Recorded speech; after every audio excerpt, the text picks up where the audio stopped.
Napoleon Bonaparte once said, "Women are nothing but machines for producing children." It's a shocking statement, one that reveals a brutal insight into his soul. But Napoleon didn't hate women. Rather, he discovered a truth most men are too afraid to accept. What a woman says she wants is often very different from what she truly desires. In other words, women don't want great men, at least not in the way we think. This unsettling revelation comes from one of history's greatest figures, a man who learned it through hard experience and heartbreak. Why would women choose the safe man over the great one? How could the love of Napoleon's life prefer comfort to genius, security to glory? These questions haunted Napoleon and forged his radical view of female nature. His life was a quest for greatness, but also a desperate search for love and validation from a woman who ultimately shattered his heart. Through Napoleon's rise and fall, we uncover a timeless conflict between greatness and domestic comfort, a conflict that led him to a stark conclusion. Greatness is incompatible with the warmth of home and the reassurance of love.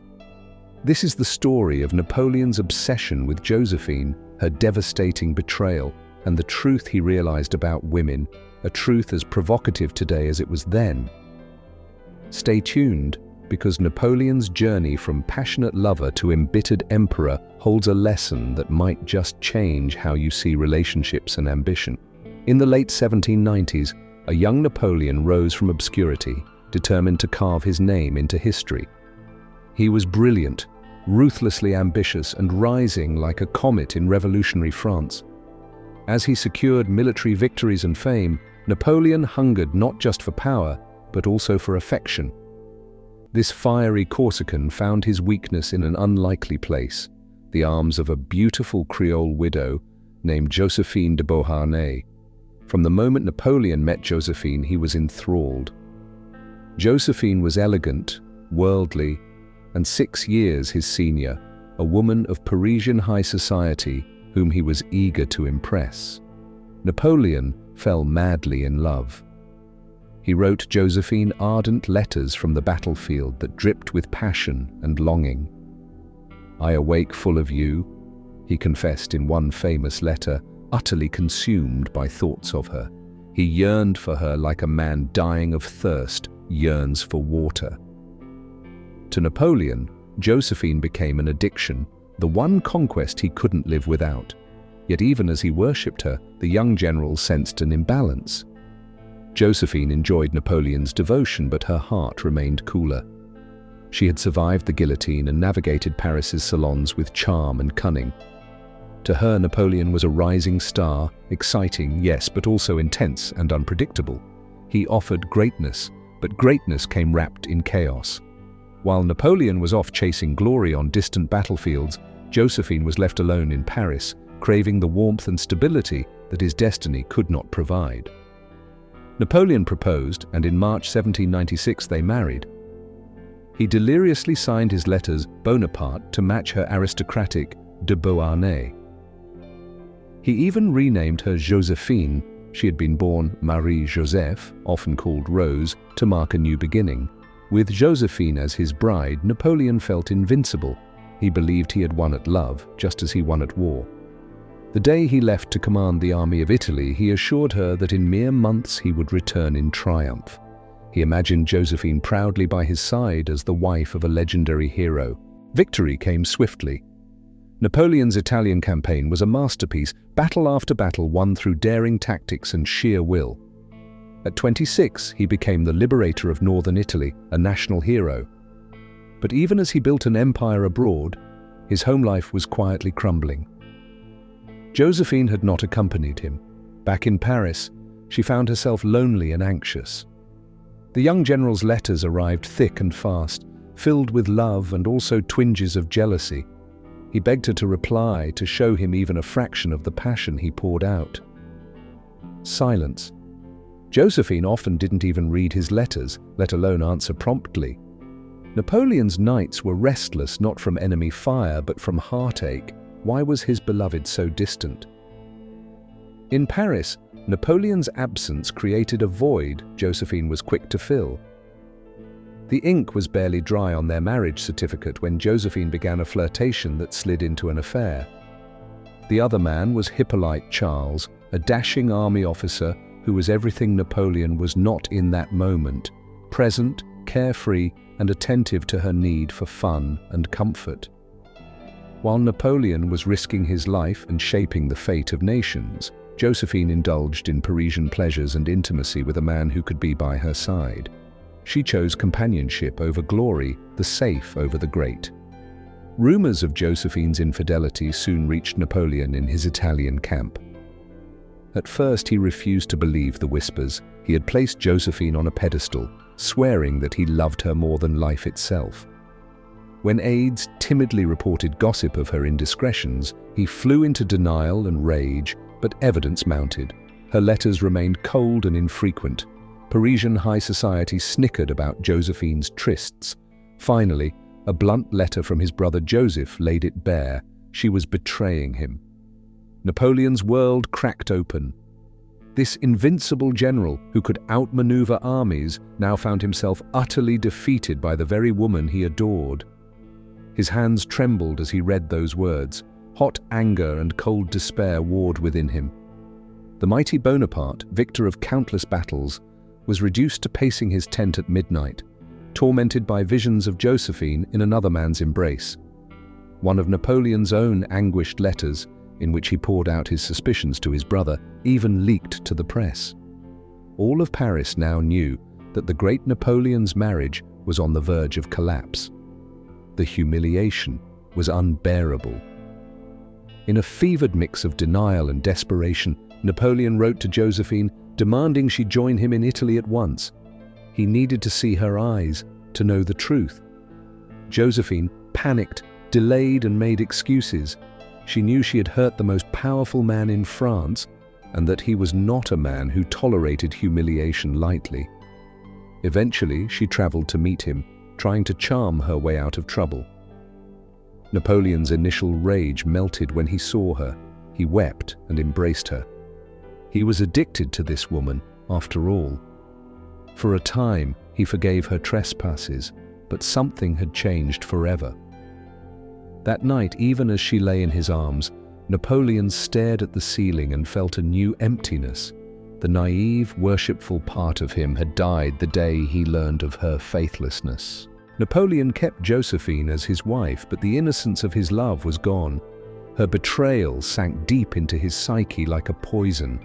He would still write to her, but now his letters often carried a sharp edge. Passion turned to possession, affection turned to suspicion. "I do not trust you," he admitted in one terse note thinly veiled as tenderness. Napoleon also took his own revenge. During subsequent campaigns, he took up a series of mistresses.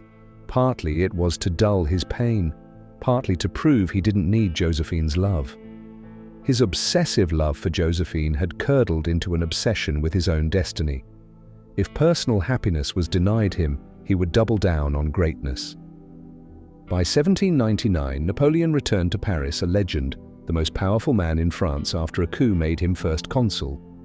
He showered Josephine with honors. She became the First Lady of France, and in 1804 he even crowned her empress alongside himself. In public, they were a dazzling imperial pair, majesty and elegance personified. In private, the distance between them continued to grow. Josephine knew Napoleon still needed her, but she also knew he no longer truly trusted her. She lived in fear that he would cast her aside. Napoleon, for his part, kept Josephine near, but emotionally at arm's length. He once told her coldly that a wife's role was to serve her husband, while the husband's role was to serve glory. To Napoleon, the die was cast. He would be the great man, and she would simply have to endure it or be left behind. This inner wound, the sense of being fundamentally alone in his greatness, now colored how Napoleon viewed all women. He had seen behind the curtain of romance, and what he saw was harsh reality. Women, he concluded, were creatures of comfort, not sacrifice. They could not be trusted to forsake personal ease. Even for a hero, it wasn't just Josephine. In Napoleon's eyes, Her actions confirmed a universal truth. He stated it plainly in his bitterness: women are machines for reproduction. Stripping love down to biology, Napoleon reduced women to instruments of domestic duty. Greatness had no place in the parlor, only on the battlefield and in the halls of power. A great man could conquer continents, but in the quiet of the bedroom or the safety of the sitting room, he would find not a cheering soulmate, but a partner secretly yearning for normalcy. If even Napoleon Bonaparte, with all his charm, intellect and power, could not secure the exclusive devotion of his wife, what chance did lesser men have? Napoleon's revelation was as tragic as it was profound. Women don't want great men. Women want men who make them feel safe. Greatness by its nature is demanding, dangerous, and all-consuming. It leaves little room for the gentle comforts of domestic life. A great man's attention is forever divided between his lover and his lofty mission, and his mission often wins. To a wife or mistress, that life can become a nightmare of neglect and uncertainty. Josephine could not bear the lonely nights, the fear that each battle might make her a widow, the knowledge that she would always come second to Napoleon's ambitions. So she sought solace in the arms of an ordinary man who put her first. This pattern extends far beyond one famous couple. How many celebrated geniuses, artists or leaders have found their home lives in shambles? History, literature and even our modern world are filled with great men whose partners were unfaithful, unhappy, or who abandoned them for someone steadier. The CEO toiling after midnight while his wife sleeps alone. The rock star adored by millions yet coming home to an empty house. The forms of greatness may change, but the price in intimacy remains the same. The allure of glory cannot easily compete with the day-to-day tenderness and reliability that women, indeed most people, crave. Even the strongest woman's resolve can falter when faced with years of playing second fiddle to an empire or an all-consuming passion. Napoleon understood this painful dynamic in his bones. He recognized that what a woman might admire from afar, a man who can bend the world to his will, is not what she wants to live with day by day. The domestic ideal longs for peace, stability, and affection. The great man's life offers triumph, yes, but also conflict, risk, and isolation. In the silent war between admiration and comfort, comfort wins in the end. So when Napoleon bitterly proclaimed women to be fit only for childbearing and domesticity, it was less a statement of pure hatred than of disillusionment. He had given his heart and trust to Josephine, only to learn that love bows to fear and longing for security. Women, as Napoleon saw it, will idolize a hero, but when it comes to marriage, they choose the man who makes them feel cherished and secure. Greatness, he thought, is a prize for which women are unwilling to pay the price. Ultimately, Napoleon chose greatness over domestic happiness. Napoleon's own family had long urged him to set Josephine aside, especially after her infidelity became public knowledge. His mother, Letizia, and his sharp-tongued sisters loathed Josephine for disgracing him. They whispered that she would never bear him an heir, and that Napoleon's empire needed a fertile young empress. For years he resisted their pressure, unwilling to lose the woman who had once captivated his heart. But time was revealing another harsh reality. Josephine, now in her 40s, had indeed given him no children. In 1809, with no heir from Josephine and his patience exhausted, he divorced her. She wept and begged, for though she had strayed, she did love him in her own way and feared losing her status. Napoleon too cried on that day. Even after all her betrayals, a part of him still loved Josephine deeply. But he sacrificed their bond on the altar of ambition. He married Marie-Louise of Austria, a princess who dutifully gave him the son he so desired. Josephine retreated to a private estate, cast off but never quite out of Napoleon's heart. In quiet moments, he would ask after her well-being. She remained the one person who had touched his soul, even if he couldn't keep her by his side. As the years went on, Napoleon's star eventually fell. Defeat in Russia, abdication, exile. The great man who once had the world at his feet died lonely on a remote island. On that barren rock, stripped of power and far from home, the former emperor had nothing left but memories. In those quiet final days, he must have realized how hollow worldly glory was without someone to truly share it. And who haunted his final moments? Not the empress who bore his child and continued his dynasty, but Josephine. It's said that Napoleon's last whispered word was her name. In his final delirium, the Titan of Europe murmured memories of the woman who had meant more to him than any conquest. In the end, even Napoleon could not escape the ache of lost love. His life stands as a cautionary tale. Greatness comes at a cost. For Napoleon, that cost was the comfort of a devoted partner. He came to believe that a great man will never be truly loved for who he is, because the very qualities that make him extraordinary also make him a difficult husband or lover. The gulf between Napoleon the legend and Napoleon the man was one Josephine could not bridge, and so he concluded that women simply do not want great men when it comes down to the trials of everyday life. Napoleon's shocking truth resonates far beyond his era. It forces us to question what we truly value in our relationships. Do we chase the ideal of greatness at all costs, expecting our loved ones to follow us up the mountain? Or do we recognize that love often flourishes not on the peaks of glory, but in the valleys of comfort and understanding? For those who dream of achieving greatness, Napoleon's story is a sobering reminder. You may inspire awe, but you risk walking your path alone. The very drive that sets you apart can also alienate those who seek a tranquil, steady life.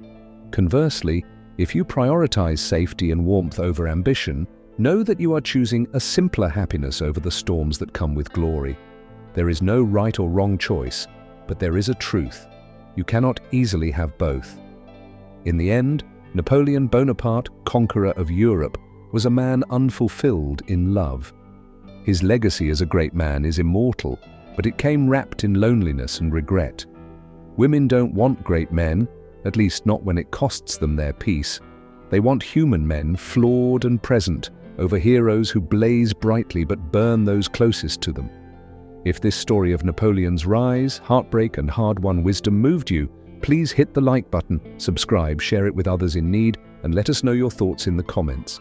Join us as we explore more powerful stories and uncomfortable truths about history and human nature. Let Napoleon's lesson inspire you to seek your own truth in love and ambition. Until next time, remember, even the greatest among us must reckon with the needs of the heart. Stay tuned for our next exploration into the untold lessons of the past. Thanks for watching.